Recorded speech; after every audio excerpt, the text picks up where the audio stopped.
నేను మీగడ ఎలా కలెక్ట్ చేసుకుంటాను, 1 మంత్ ఎలా స్టోర్ చేసుకుంటాను అనేది చూపిస్తానండి.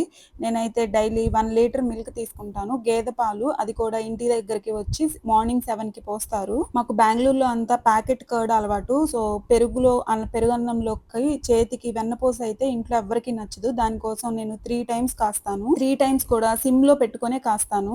మార్నింగ్ 9కి కాస్తాను. ఈవినింగ్ 4-5 మధ్యలో కాస్తాను. ఆ తర్వాత అవి చల్లారిపోయిన తర్వాత ఫ్రిడ్జ్‌లో పెట్టి నెక్స్ట్ డే మార్నింగ్ కూడా టీకి వాడుకుంటాము. అందులో వాడుకున్నాక మిగిలిన తర్వాత అవి కాచి అప్పుడు తోడేస్తాను. నాకైతే పెరుగు తోడేయటం అంతగా తెలీదండి. అందుకోసమని నేను డే టైమే తోడేస్తాను.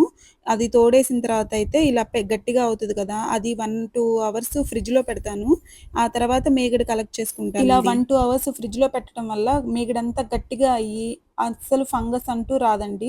ఇది ఫ్రిడ్జ్‌లో పెట్టి 1 మంత్ స్టోర్ ఉంచుకున్నా కానీ ఏమీ కాదు. ఐ హోప్ మీకు అర్థమైందనుకుంటున్నాను నేనెలా